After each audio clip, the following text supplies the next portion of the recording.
तो हाल ही में Jeffrey Epstein files release हुई हैं और पूरी दुनिया में एक तरह से हंगामा मच गया है।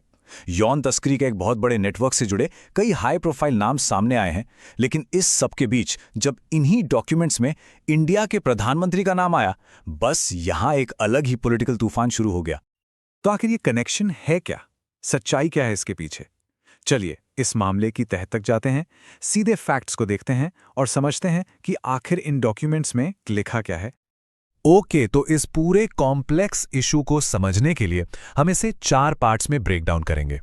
पहले देखेंगे कि वो कंट्रोवर्शियल मेंशन था क्या, फिर उस ईमेल के दावे को समझेंगे, उसके बाद इंडिया में जो पॉलिटिकल रिएक्शंस हुए, गवर्नमेंट का क्या कहना था, ऑपोजिशन की क्या डिमांड थी, वो देखेंगे, और आखिर में पूरी पिक्चर के लिए इसका ब्रॉडर कॉन्टेक्स्ट समझेंगे। ठीक है, तो शुरू करते हैं पहले हिस्से से, एक विवादास्पद उल्लेख। सवाल यह है कि आखिर यूएस डॉक्यूमेंट्स में इंडिया के प्राइम मिनिस्टर का नाम आया कैसे? तो बात बस इतनी सी है कि यूएस डिपार्टमेंट ऑफ जस्टिस ने जो डॉक्यूमेंट्स रिलीज किए, उनमें प्राइम मिनिस्टर नरेंद्र मोदी का नाम था। और बस इस एक चीज ने इंडिया में एक जोरदार पॉलिटिकल डिबेट शुरू कर दी। तो सवाल उठता है कि आखिर ये मेंशन था किस बारे में? चलिए अब दूसरे पार्ट पर चलते हैं और 2017 के इस खास आरोप को थोड़ा खंगालते हैं। देखिए, सबसे जरूरी बात यह है कि पीएम का जिक्र जेफरी एप्स्टीन के लिखे हुए सिर्फ एक सिंगल ईमेल में है, और वो भी 2017 का। ये कोई इन्वेस्टिगेशन रिपोर्ट या ऑफिशियल स्टेटमेंट नहीं है, बस एक प्राइवेट ईमेल का छोटा सा हिस्सा है। तो उस ईमेल में क्लेम क्या था? एप्स्टीन ने बेसिकली ये लिखा कि पीएम मोदी ने अपनी जुलाई 2017 की इजराइल विजिट के बारे में यूएस प्रेसिडेंट को खुश करने के लिए उसकी यानी एप्स्टीन की एडवाइस ली थी। हाँ, यही वो मेन एलिगेशन है जिस पर सारा बवाल हो रहा है। लेकिन यहाँ एक बहुत ही इंपॉर्टेंट पॉइंट है।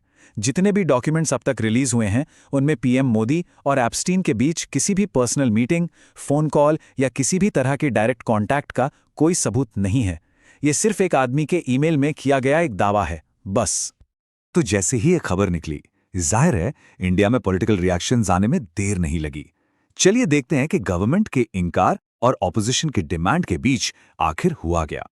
रिएक्शंस बिल्कुल ऑपोजिट थे, एकदम दो अलग अलग तरफ से।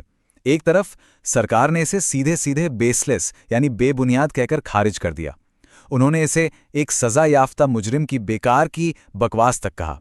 मिनिस्ट्री ऑफ एक्सटर्नल अफेयर्स ने साफ किया कि 2017 की इजराइल विजिट को छोड़कर बाकी सब बातें मनगढ़ंत और बदनाम करने वाली हैं। और दूसरी तरफ कांग्रेस और आप जैसी ऑपोजिशन पार्टीज ने क्लैरिफिकेशन मांगा और जांच की डिमांड की। उन्होंने इसे राष्ट्रीय गरिमा यानी नेशनल डिग्निटी का इशू बना दिया। अब इस पूरी कहानी को ठीक से समझने के लिए थोड़ा पीछे हटकर इसकी बड़ी पिक्चर देखनी पड़ेगी, क्योंकि इन फाइलों में कुछ और भी जाने माने इंडियन नेम्स सामने आए हैं। देखिए, पीएम मोदी अकेले इंडियन नहीं थे जिनका नाम इन फाइलों में था। फिल्म मेकर्स मीरा नायर और अनुराग कश्यप, वेलनेस गुरु दीपक चोपड़ा और बिजनेसमैन अनिल अंबानी जैसे कई बड़े नाम भी अलग अलग कॉन्टेक्स्ट में मेंशन किए गए हैं, जैसे किसी इवेंट के इनविटेशन में या ईमेल थ्रेड्स में। तो इससे ये साफ होता है कि हर मेंशन का मतलब एक जैसा नहीं होता। तो इस पूरी डिस्कशन का टेक अवे क्या है? बॉटम लाइन ये है कि प्राइम मिनिस्टर का नाम किसी क्रिमिनल एक्टिविटी के कनेक्शन में नहीं आया। ये सिर्फ एक प्राइवेट ईमेल में एक रेफरेंस के तौर पर आया है, और ये एक ऐसा दावा है जिसे गवर्नमेंट ने पूरी तरह से झुठला दिया है। तो हमने देखा कि कैसे एक कन्विक्टेड क्रिमिनल के एक अनवेरिफाइड ईमेल ने एक इंटरनेशनल पॉलिटिकल कंट्रोवर्सी खड़ी कर दी, जिसे सरकार ने तो बिल्कुल ही रिजेक्ट कर दिया।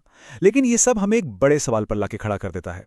आखिर कैसे सिर्फ एक मेंशन बिना किसी ठोस प्रूफ के किसी देश की फ्रंट पेज न्यूज़ बन जाता है? शायद ये इन्फॉर्मेशन, परसेप्शन और आज के इस सुपर फास्ट न्यूज़ साइकिल के बारे में हमें बहुत कुछ सोचने पर मजबूर करता है।